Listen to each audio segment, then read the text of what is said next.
right, so today we're going to do the specific gravity lab. So, looks like that.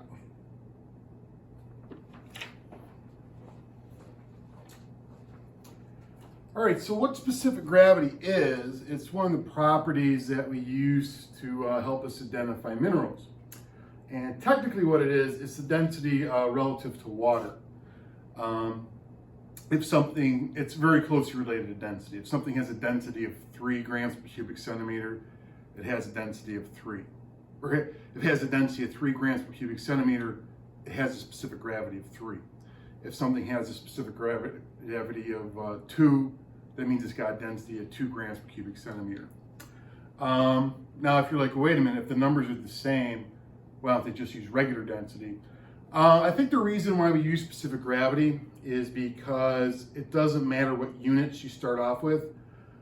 You could do your measurements in grams or ounces or kilograms or newtons, whatever. It doesn't matter what units you use because the units cancel each other out in the end. So you'll still get the same number. Whereas density, 5 grams per cubic centimeter is specific to metric units. So I think that's why they prefer using specific gravity to identify minerals, because it doesn't matter which units you use because the units cancel each other out. But anyways, so the device that is used to measure specific gravity is a device called a Jolly balance. All right? And I actually have a very ancient Jolly balance right here. So you can see it says Jolly balance right on it. This one is very old and very fragile, so we are not going to be using this one. But basically what it has is you got 2 little trays and a spring, and then you measure the weight of it on the side there. And what you would do is you put the mineral on there and you put like a little cup of water underneath it, and you measure the weight of it in air and the weight of it in water. All right. But again, this one's very old and very fragile. So we're basically going to be making our own Jolly balance. All right. Something that will do the same thing as that. All right. So with the Jolly balance that we're going to make up here, what I have is a spring scale. And we're going to tie, we have 2 minerals here. And what we're going to do with the minerals is we're going to figure out their specific gravities and then use the specific gravities to help us identify the name of the mineral and then calculate the percent error of our weights. All right, so what I'm going to do after I tie the string to the balance or to the scale, I'm going to weigh it in air, so with the mineral hanging above the water, and then after that I'm going to weigh it with the mineral suspended in the water, but making sure that it's not touching the bottoms or the sides or anything. Then with the numbers that I get from there, I can plug it into the formula for specific gravity and find out what the value is. All right, so we're gonna do 2 minerals. The first one we're gonna do is mineral A, this guy right here. And for mineral A, I'm gonna go through and do everything for you so you have an example. And then for mineral B, I'll just make the first 2 initial measurements, and then you'll have to calculate specific gravity and all this other stuff on your own. All right, but you have something to reference over here. All right, so first off, I want to make sure that my scale is calibrated.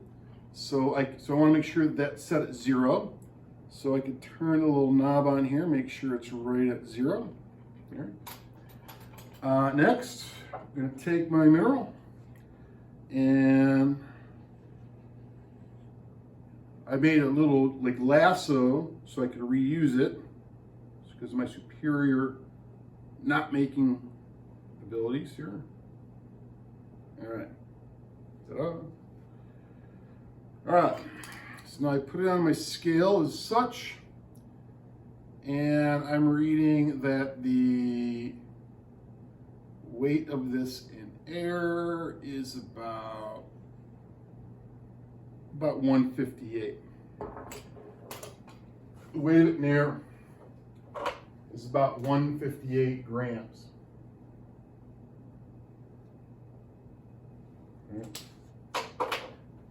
Now, my scale has grams on one side and it has a unit called newtons on the other side.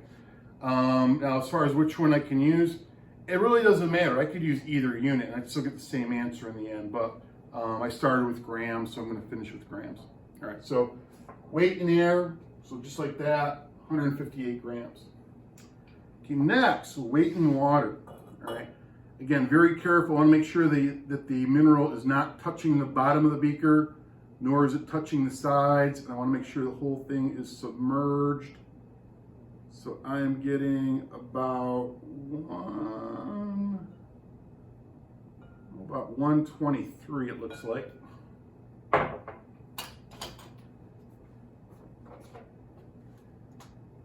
So 123. All right, now what I want to do is I want to calculate my specific gravity. All right.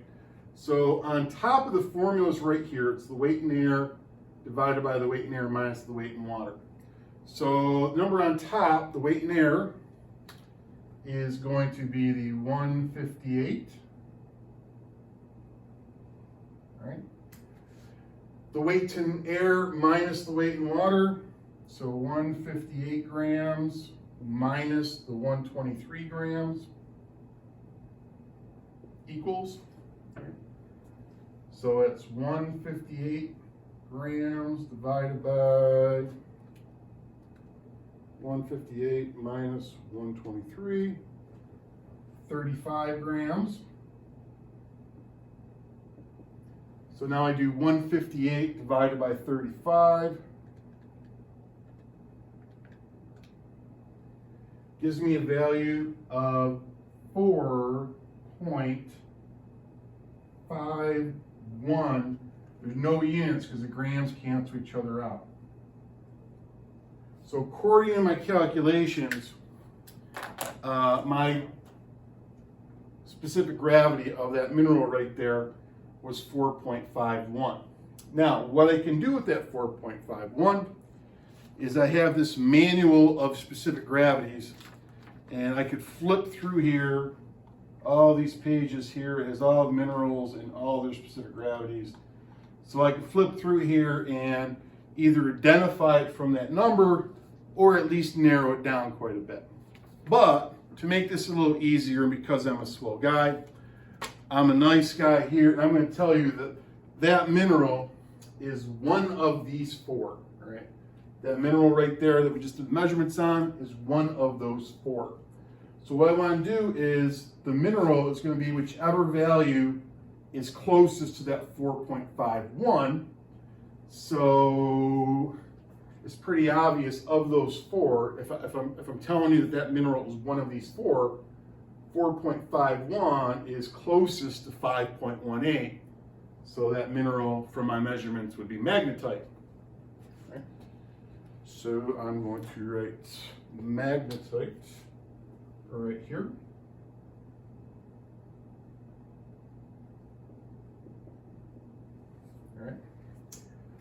All right. Next, the accepted value of the mineral. That's going to be the number right there. So the accepted value is the 5.18.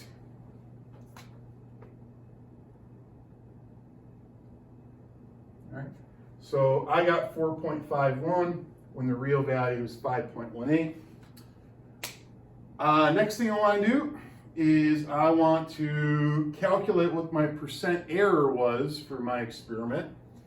And if you don't remember how to do percent error from beginning of the year, formula for percent error is the difference between measured and accepted over the accepted times 100.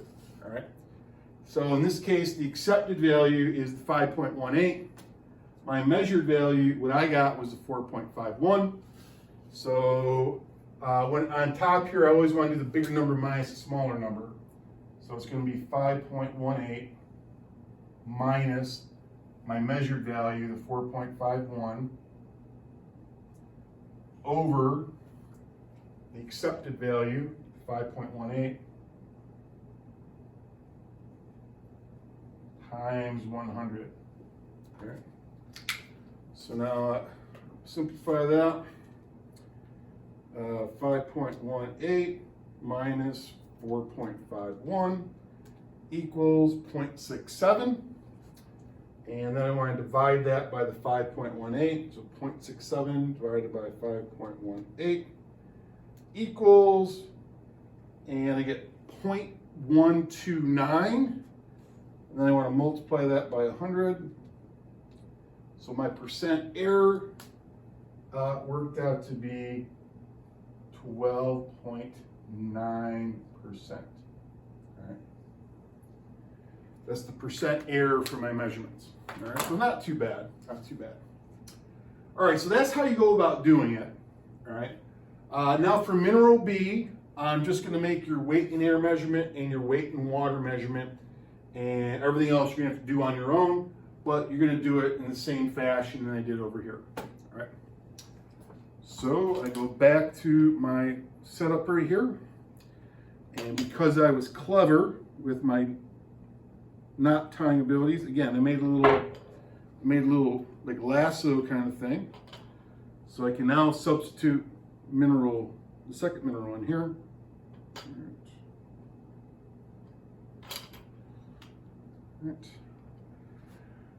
All right, so right now the mass of mineral B is about 40.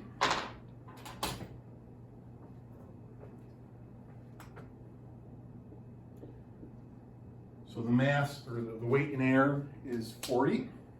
All right, so next I want to do the weight in water.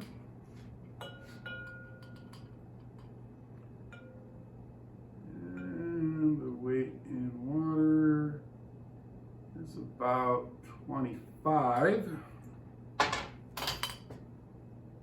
All right, so the weight in water is about 25. So what you want to do now is you want to plug those numbers into this formula here. Calculate your specific gravity. Look up at this chart, see which one of these is closest to, and that's what you'll identify the mineral as. So you write the mineral name right there. You write what the real value from up here was, and then you calculate your percent error using that formula right there. All right? And that is how you figure out specific gravity.